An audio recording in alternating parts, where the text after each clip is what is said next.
exposição a traumas ou a exposição cumulativa a traumas faz com que a pessoa tenha a maior chance de transtornos psiquiátricos e ainda facilita resultados funcionais pobres. Por exemplo, uma pessoa que não consegue parar no emprego ou aquela que prefere o isolamento social ao invés de partilhar sua vida com outras pessoas.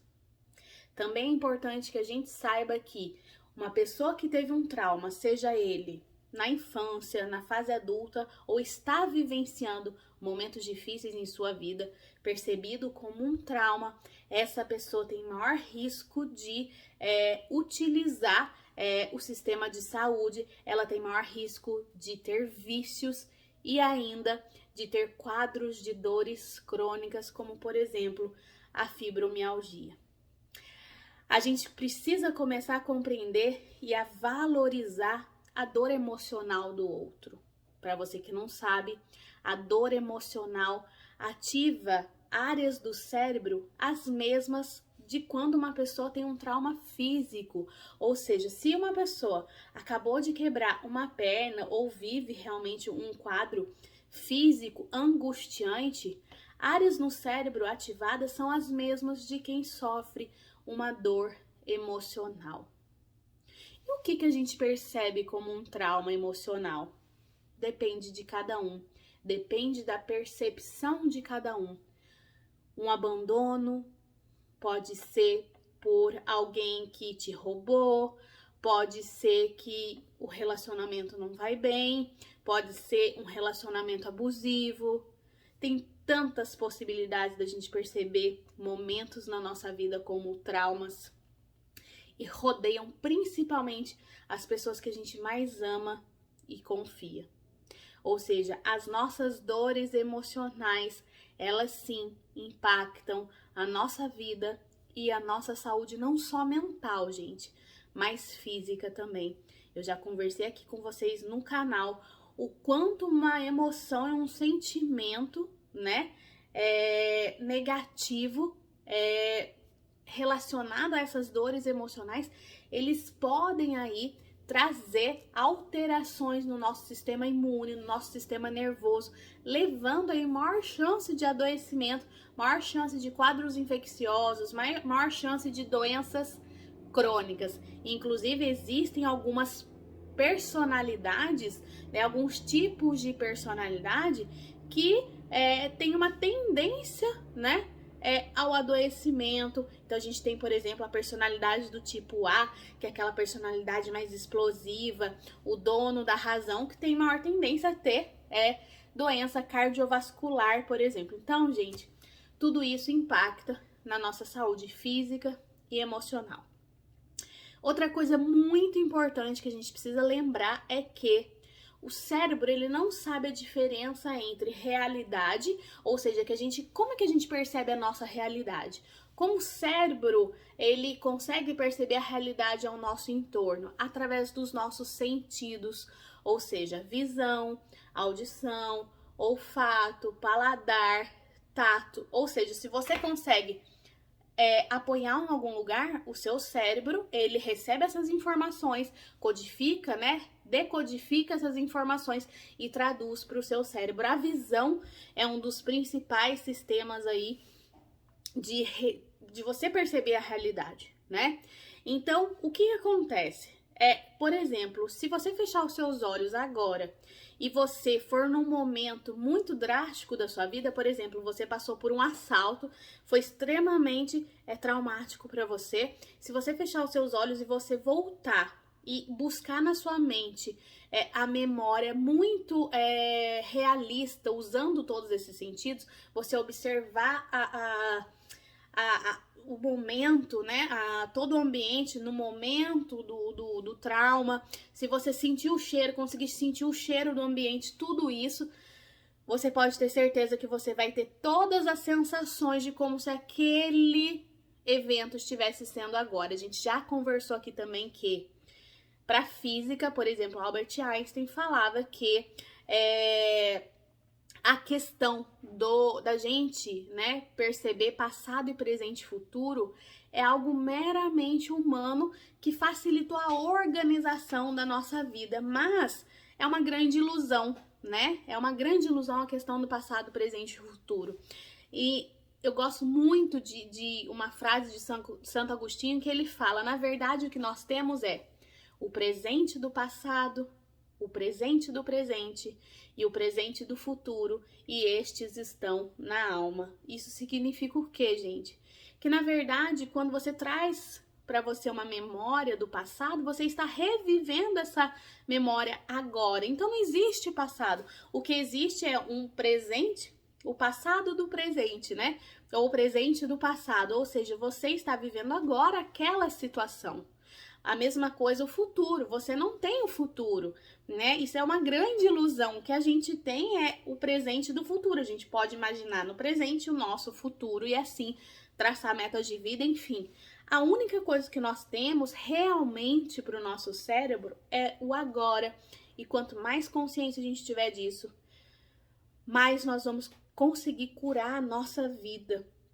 Infelizmente, o que a gente não consegue é estar presente, né? É viver o presente do presente, porque a gente sempre está preocupado com problemas que a gente tem que resolver no futuro, ou então a gente está pensando em traumas ou as dores do nosso passado. Obviamente que não é fácil a gente excluir, eu não estou pedindo para excluir isso, né? Nem o passado, nem o futuro, mas sim se concentrar no que a gente realmente tem, que é no presente.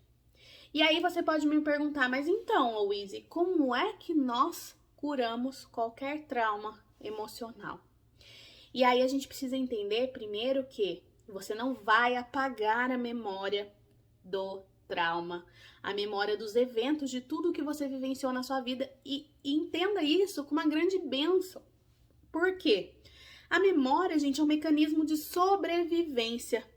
Ela nos faz compreender a situação qual nós vivemos, a gente armazena essa situação e a gente evita essa situação, ou seja, nossas memórias facilitam com que a gente se afaste daquele trauma, daquela dor, se afaste de reviver aquela sensação que foi muito dolorosa para nós. Só para você ter uma ideia, uma pesquisa mostrou que 39% das pessoas que viveram um trauma muito intenso, principalmente na infância, tem a tendência a reviver aquela situação de novo em sua vida. Ou seja, um ciclo que parece nunca ter fim. Então, isso é muito agressivo na vida de uma pessoa e que traz aí consequências absurdas. Um trauma, ele pode ser percebido como algo simples, ou seja, por exemplo, eu vivi um assalto, passei por aquele trauma, ok, muitas pessoas passam por isso e tocam a vida. Outras pessoas podem ter, por exemplo, um transtorno de estresse pós-traumático, que é um problema neuropsiquiátrico que precisa ser tratado a fundo e que essa pessoa, ela muitas vezes, e nós temos isso também, tá? É o que a gente chama de trilhos da mente. O que é isso, gente? Durante um evento traumático na sua vida, durante um conflito emocional, né? O nosso cérebro muito inteligente, ele não grava só o trauma em si. Ele vai gravar todas as questões envolvidas no trauma. Então, vou dar um exemplo simples para você, tá?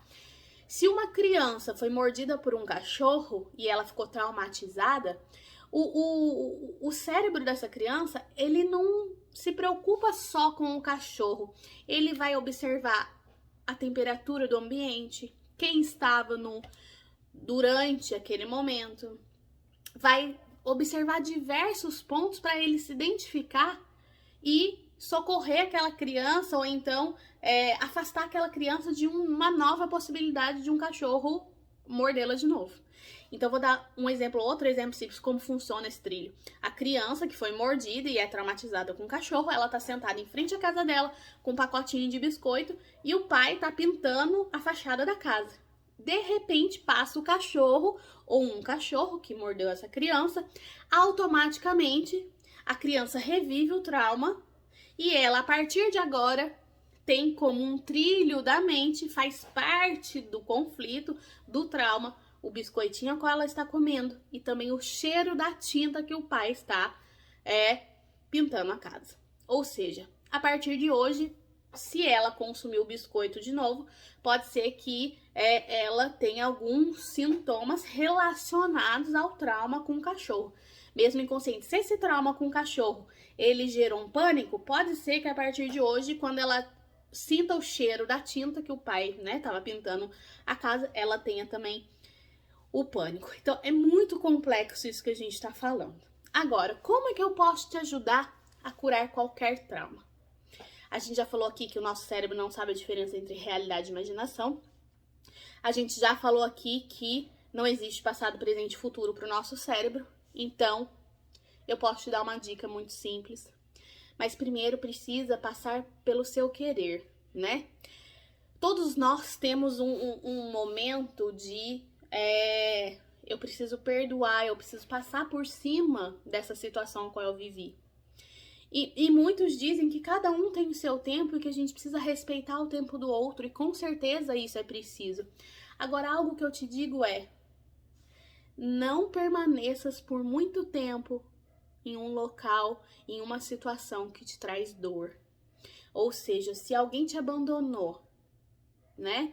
Você, por exemplo, houve a morte de alguém, você começou com um quadro de, por exemplo, de pele, de vitiligo, não se demores muito na sua dor, porque quanto mais você se demorar ali, mais sofrimento você vai trazer psíquico e mais a doença vai se expandir. É geralmente isso que acontece.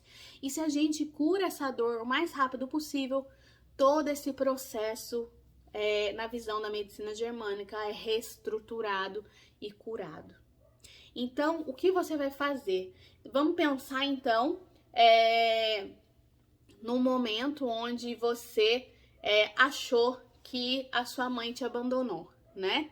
E que você nunca conseguiu perdoar a sua mãe. A gente já fez alguns processos de cura, sim. Simplesmente, a gente tem que fazer com que as pessoas percebam de uma forma diferente. Então, por exemplo, a primeira coisa que você tem que considerar é que você não pode perdoar sua mãe agora, no dia de hoje. Você tem que perdoar sua mãe quando houve o evento. Ou seja, gente, fecha os olhos, na sua imaginação, volte a 10, a 20, a 30 anos, quantos anos forem necessários, não existe passado, presente e futuro. Volte naquele evento, reviva aquela situação e perceba aquela situação de uma outra maneira. Ou seja, se a sua mãe, ela teve que ter um parto, né? E, por exemplo, você se sentiu abandonada porque sua mãe te deixou com a sua avó, e isso pode afetar, eu tive pacientes que isso afetaram de uma maneira absurda. Volte naquela situação, você era uma criança, observe a sua mãe sofrendo por também ter que deixar você, e observe o acolhimento de quem ficou com você e que depois a sua mãe voltou para vir te buscar. Então, tudo depende da nossa percepção. Se foi um assalto, você pode voltar naquela situação, você pode reviver aquela situação e ali, de certa maneira, observar aquela pessoa com compaixão. O problema não é seu, o problema é dela. Olhe com, talvez, isso é difícil, hein, gente? Mas olhe com amorosidade e perdão. O que levou de material foi, a vida ficou, né? Então, você pode fazer isso com tudo na sua vida. É só ter uma estratégia certa. O que eu te digo mais uma vez, não cure a doença, não cure o seu trauma emocional no agora. Isso pode trazer consequências físicas muito severas, tá? Volte onde você teve esse trauma e resolva lá essa situação. Eu garanto para você que, se você utilizar toda a sua percepção dos sentidos, ou seja, você voltou lá na situação, você utilizou muito bem a visão, o olfato, você vai vivenciar realmente aquela situação, você vai se emocionar com aquilo e você vai achar que não aconteceu nada. Você volta para agora, você vai achar que não aconteceu nada. Você vai perceber, com o passar dos dias, das semanas e dos meses, que a sua vida mudou completamente. imediatamente. E você vai aprender então uma grande chave na sua vida para curar qualquer dor. Eu espero que eu tenha me feito entender. É algo muito complexo, gente, que a gente geralmente faz uma estratégia dentro do consultório para ajudar o paciente a se curar daquela dor. Mas é possível que você faça isso com tudo em sua vida, assim como eu aprendi em algum momento. Existem pesquisas da física quântica mostrando que situações agora no presente podem modificar coisas do passado. Então, assim, não é algo que a gente tem como holístico, é algo que a gente tem, inclusive, com comprovação científica da física, tá? Mas, enfim, algo muito complexo, ao mesmo tempo que pode nos abençoar imensamente. E eu espero que você leve para a vida o que realmente o espiritual nos traz, que Deus nos traz, que é amor incondicional e perdão. Perdoar 7 vezes 70, né? Se eu não me engano, é alguma coisa assim que está escrito lá nas escrituras, mas que nos demonstra o que realmente nós temos que fazer, não pelo outro, mas por nós. Quando nós perdoamos, quando nós deixamos ir, nós abrimos uma imensidão de novas possibilidades de sermos felizes. Acredite nisso. Um grande beijo, até a próxima, tchau, tchau.